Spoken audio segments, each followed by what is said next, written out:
Hello, intrepid viewers. Welcome to everybody coming to you from tomorrow in Australia. I'm Dr. Lena Rodriguez, an Australian academic, and I've been following this stuff for nearly 8 years now. In fact, 30 years before that, but on YouTube. And I just realized that this morning. We've bonded over quite a few years, guys. But look, not happy with the demonic speeches that Hegseth and the Yeti delivered to the generals.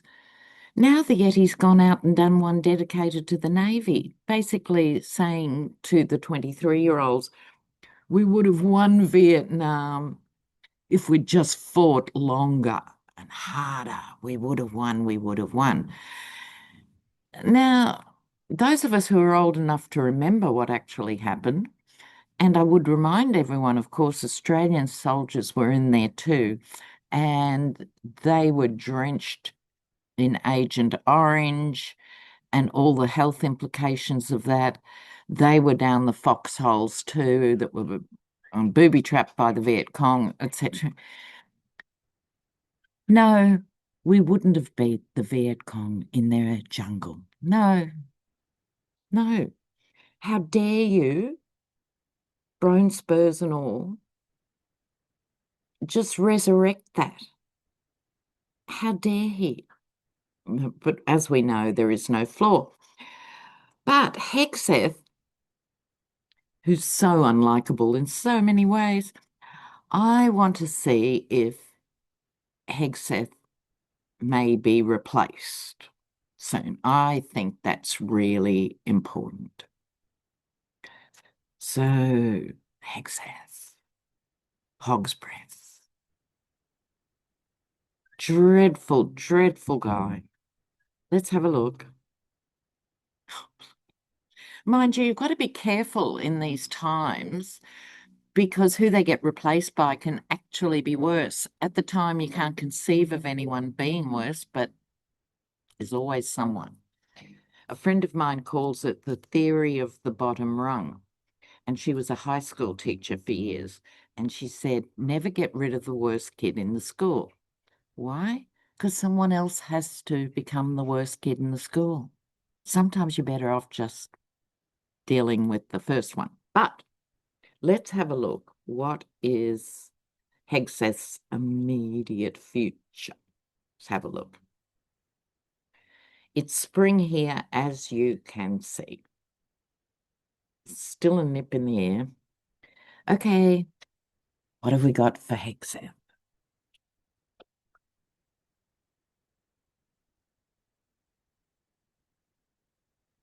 Okay. Now, he's got some allies. Damn, don't you hate that? There are some in his corner. I guess the ones who put him there. So that could be Fox. It could be the Yeti. Well, it probably is, those bodies. Certainly wasn't anyone with a military background, but he's still got allies. However, all this stuff and those speeches were so bad that the world was horrified. The entire world was horrified. It was just shocking. Can't find the adjectives to describe how bad those speeches were, right? And so I think a lot of people, seniors in the Pentagon, are acutely aware, A, of how that was received internationally, and B, if these clowns stay in office, what's going to happen to the US position in the world? And it won't be good. The false knight, he's going to keep spewing this nonsense because that's all they've got. You can't trust any of what they've got to say. Personally, what's going to happen with Hog's Breath? I think his days are numbered. I'm really pleased to see this. Five of Cups. At the moment, he is damaged by his behavior, his reputation, his approach. We know he's paranoid. We know he's an alcoholic. we know all this stuff.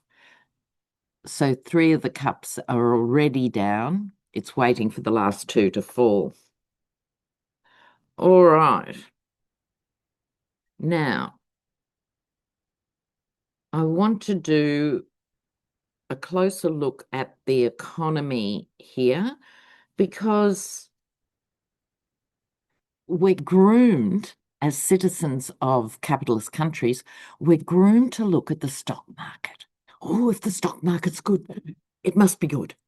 If the stock market's down, oh, it must be bad. It is no indicator of the economy. It actually is a spectacularly unreliable indicator.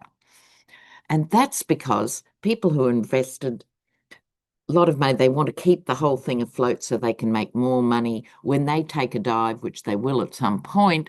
Oh, everyone's astonished and left behind and trailing in the dust. Right. So the stock market is not an indicator. I want to look at the actual economy. So let's go there. Now, and then I want to have a look, will there actually be a coup in the Dems? I think that's an interesting question. But let's look at the economy. Now, I'm not expecting marvelous things here for obvious reasons, but let's just see where it's heading. The US economy and where it's heading. And I'll use some of the Governance Oracle by Tricia James. Okay, we'll have a look at those two. The economy. Okay. Here we go. Every which way.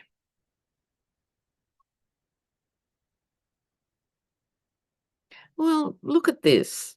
Really, I am quite optimistic. Now, you'll think I'm crazy when you see this card, but let me explain. 10 of Swords. It's a visually confronting card. Yep. This is people being stabbed in the back every which way but loose. And the promising thing, the phoenix that comes out of this, I think this could be Maga. I think Maga have to live it and experience it and feel it. And each one of these is different. This might be a lost job. This is the car getting repossessed. Medicare, meaning aged care and disability care homes closing. One after the other. Tens are the end of a cycle. But are they there yet? They're not good at joining the dots, are they? They're really not. So, and they're still competing. Who can be the reddest dot in the Red Sea? They're not there yet, but this is what's heading down the track. Now, the Queen of Cups brings an emotional response. And the emotional response takes the form of, will they keep drinking the Kool-Aid, and they're perfectly capable of that? Or will the dressing be ripped off the war wound and they have an epiphany? To me, this is kind of interesting. It's going in a direction I didn't expect, but the economy does affect everybody. And so reluctantly, they're starting to really rethink their relationship. Well, I think, first of all, to work, housing, healthcare, all the basics are now being sabotaged actively by their preferred party, GOP. They're being offered tokens like, oh, you'll love the ballroom. You know, everyone says it's a fabulous ballroom. Oh, you'll be all right. We're bringing in trillions from the tariffs that you're paying. They're beginning to get a bit gun shy. Interesting, isn't it? Yeah. Now, I think these two cards are related. They keep getting offered pointless things, or if you like, abstract things, not real money. And this is them being ripped off in terms of bad pay to start with and losing two of your three shitty jobs or losing your benefit. It's all about compromise and trade-off. Crossroads, crossroads. So just reminding you, this veered from the economy generally, although all of that applies, but it's to me, it's more of a MAGA thing, how the economy is affecting MAGA. Now, collectively, they don't have a lot of neurons to work with because they rely on sheer passion.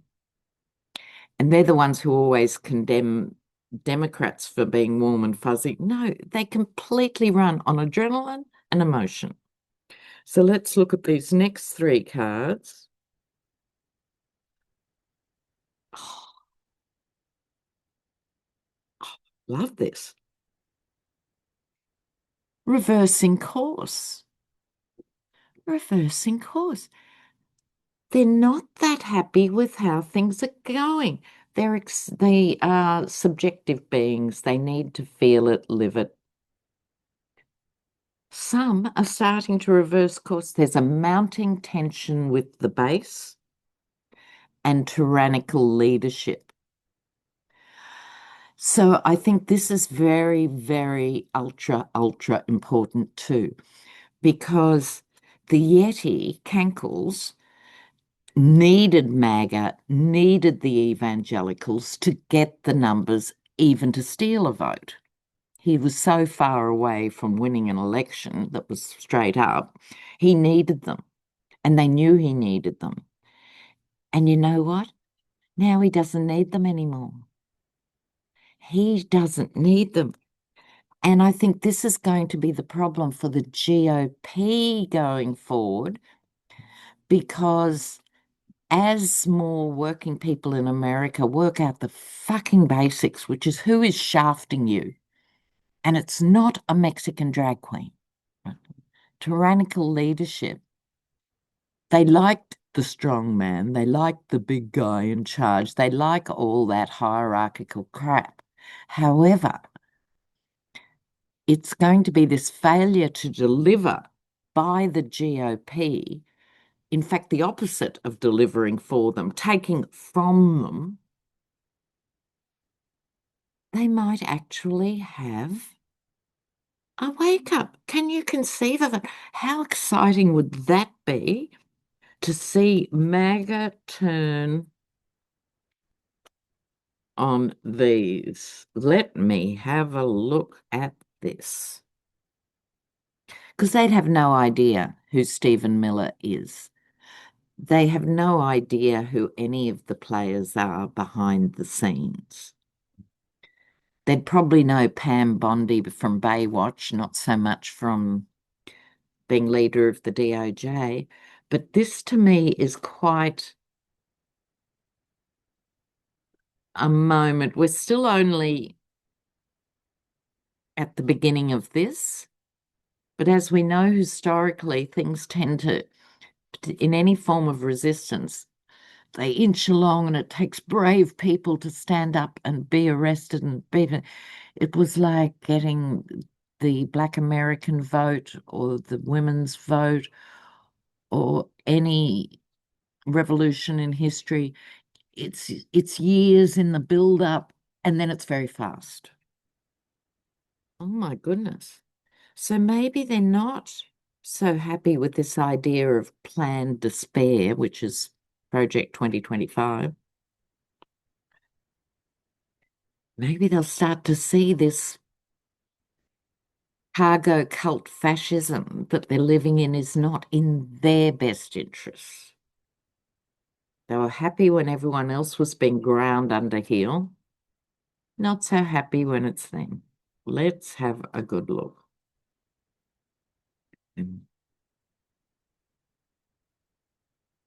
Omega starting to, oops, sorry. King of Cups fell out. That was my Biden card.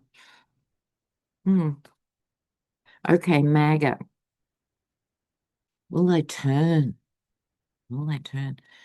they've got to make sure they don't leave it too late because, like I was just saying, the henchmen and the oligarchs and the tech bros don't actually need them. So they've got to wake up quickly. All right, what's this got? Look, with these cards, they are at the beginning of the beginning. You know what I mean? But don't be too disheartened because, like I said, things take ages and ages and then suddenly move. I think this is their mini trajectory, let's say, since the beginning of the year, and yet he came in. I think they were happy that people were going to be arrested and shipped out of the country and all of that. Happy days, happy days. And then they started to embrace the nostalgia of that. You know, that's what he plays on. When America was great, well, it was great for some of the people, and then it got great for a few more people, but not everybody.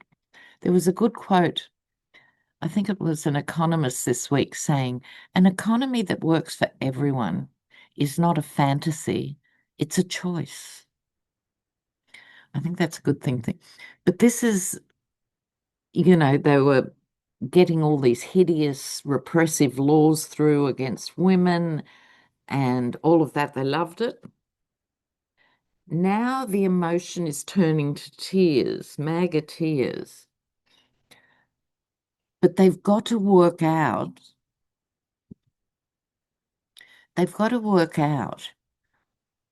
how to rework this in their heads. They need an exit ramp, right? In the common parlance, they need an exit ramp, but they don't know what that is yet.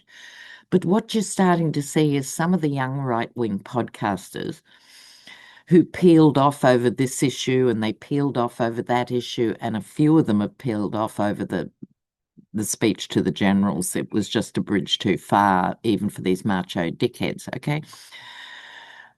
But this is finding the balance. And there's also an ecclesiastical, there's a sort of church vibe. This could be real Christians speaking up and addressing other Christians. Now, I understand that historically, Southern churches are very suspicious of Catholics. You have the evangelicals who hate the Pope, etc., etc. But the Pope and others are saying some things that must catch their attention, if nothing else, because Pope Leo is American. Oh, duh, duh. And Americans often can only hear an American accent. Someone could say the most profound things in the world, but if they had an accent, they'd go, oh, what's he talking about? They can actually understand it. Now, I don't know if it's that so much, but it's a vibe of real Christians versus the flat earthers. This should be a theological discussion.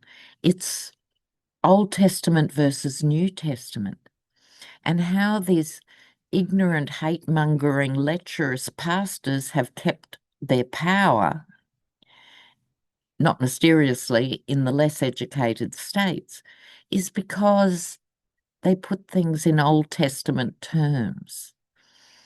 One pastor came out yesterday saying, if your children are disruptive and fight you, it says in Deuteronomy or something from the first, the Old Testament, that you should kill your child. I mean, they'll stop at nothing. Whereas the New Testament Christians are about embracing the stranger, feeding the hungry, looking after the poor. I think this is a turning point there too. Now, what's Biden doing here? Well, cards come and go in terms of who they refer to. Who can forget the Queen of Swords, Lindsay, Queen of Swords Graham? But I digress. I think this is representing the Dems now. And that leads me exquisitely into my next question, because Biden, Sorry, everything's blowing away. Can you hear the birds? There are all these mad Australian birds out there, very happy it's spring. So if you hear some weird bird life, let me know in the comments. Now, I think Biden, to me, represents now the last traditional Democrat leader, because we know from Kamala's book and the couple of interviews she's done, she felt sabotaged by the Dems' lack of flexibility, the lack of speed, the lack of willingness to engage with the seriousness of the issues at this time. I was a bit meh about Kamala. I saw her a bit as an extension of the machine. I actually have much more respect for her again now. Not that it matters what an Australian tarot reader thinks, but I wish her all the best. And I think she is really a player in the future. I don't think she would go for the big chair again. Why would you in that context? But as we've always said, she'd make a killer AG in a new Democratic government. So what I want to know is, will there be a coup in the Democrats? They can't just limp on. This is a critical time in history. Clarence Thomas today comes out and says, well, we shouldn't really rely on settled law. Settled law means precedent. Precedent is the foundation for all law in Western countries. You can then it's a very big deal to change that law. They can be changed, but it should take a very thorough process to do that, to upend settled law. But we know from Roe versus Wade, and Amy Coney Barrett, she better step up and do some apology tours too. But that's another story. He said today, we shouldn't rely on settled law. It's not gospel. Code word, not gospel, meaning we can do whatever we like to support the Yeti because he's supporting us in our own shady endeavours. Shocking. We're seeing all of it unfold, and we're seeing Newsom push back. Jasmine Crockett, I think, has gone a bit quiet since she was personally attacked. But just in the last 2 days, there's been an arson attack in South Carolina, I think it was, on a judge's house. She happened to be out of the house. 3 family members had to throw themselves out windows and are badly injured. We've had 2 Dem lawmakers and their partners attempted assassination in their own home. One was successful. Shouldn't have had the Dems, nothing. They've got to step up and they've got to take a more radical economic agenda than they have previously. But will they? Will the Dems have an internal coup in a good way? We don't want them to just tear themselves apart. We want the old guard to say, words to the effect, you're right, the country is in extremis. We can't go pretending we're white lines in the middle of the road anymore. Sorry, we've let you down. Please go ahead. Now, just joking, they're not going to say that, but is there going to be a real takeover in the leadership of the Dems and the tone of the Dems? Let's have a look.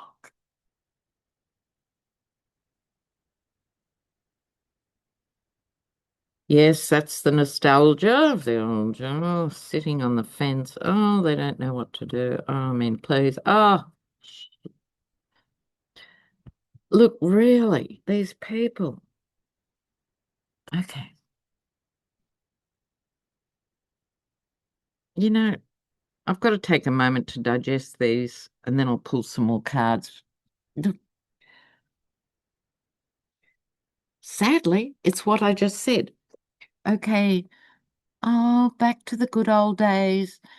And Michelle Obama's famous entreaty, when they go low, we go high. Fabulous, inspiring motto in the 90s. I don't think even Michelle Obama would support it now. They can't keep doing this nostalgic nonsense. They are just not presenting for the time in history. Here they are, suspended. They might get a new point of view. I certainly hope so. But at the moment, oh, don't know what to do. Make way for people who have the energy and the guts to take them on, right? Confusion. What is there to be confused about? No, this is pathetic. Sorry, I know a lot of you are Dem supporters, but their polls are really low for a reason. People want them to fight. They've locked themselves in this position. It doesn't have to be this way, even for the centrist Dems. This is self-inflicted restriction. If the figure, in this case, the Dems, puts a toe in the water, water representing the intangibles, how people feel about things, real emotions, real spirituality that lifts people up. If they can do that, they can shake out of these very loose bonds and move forward through the hole in the swords. That's what they should do. But then, High Priestess, secret. Now, a positive spin I could put on this, just thinking about it for a second, is I'm hoping this means there are Dem heavyweights of every era going forward who have, we think of secret agendas as being suspicious or nasty or wicked or evil. Sometimes you need a secret agenda. I am thinking that this is some of the Dems who can see the writing on the wall. They can see what needs to be done, and they're talking. And I think that includes, the Pete Buttigieg's, the Eric Swalwells, there's so many of them, Katie Porter. Bring Bernie back into the fold, have the meetings, because if it wasn't so far away, I think it'd sort itself out. A new guard would emerge in the presidential contenders race. But we haven't got a lazy 3 years to act, so they've got to get their act together. Right? They've got to get their act together. All right, guys. So I'm still a bit excited about that Maga read. I think they could turn. Ooh, ooh, ooh, ooh. All right, some cards for you guys. How to handle the next few days, the next week, what to think about, what you can do to stay clear and strong yourself under this assault. Okay, let's have a look for you guys. Possums for peace. Possums for peace. What do you guys need to know? Okay, let me go.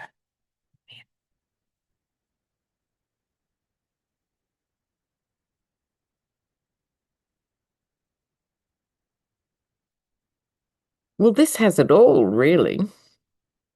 This has it all. The first point I would make is please don't try and struggle through this on your own. Please don't. It might just be an online community, or it could be getting out. When was the last time you arranged to go out and meet some friends and go dancing? When was the last time? Okay. So really banding together. This could also be preparing for October 18 too. Okay. That's what I think this King of Pentacles about. I think it's actually the No Kings rally. All right. Hopefully it's gaining momentum. I think Illinois and Oregon have been doing a great job just calmly pushing back. Now, the Hermit's interesting. This I was saying, get out and meet people and liaise. This can be the inner work we all need to do on ourselves so that we actually grow and mature. And it's also about our spiritual growth. But the hermit, too, is shining a light for others. And remember, I was just saying earlier in the read about real Christians standing up and just calmly explaining Christianity, as best one can, to the neo-fascist flat earthers, you know. It's so this is shedding the light for others. Love this. Under the King of Pentacles, here we have this Page of Wands, a very impressive way of speaking that talks to people. So maybe it's a matter of sharing more. If you read something good or you see a good clip, share it more widely. Use your own mini megaphone, right? That would be my advice. So, my darlings, look after each other, look after yourselves, stay strong. We are in an epic time in history. So I'm sorry I was a day late with this video. I won't do it again. So, intrepid viewers, bye from the Southern Hemisphere for now, and I wish you all the best. Take care.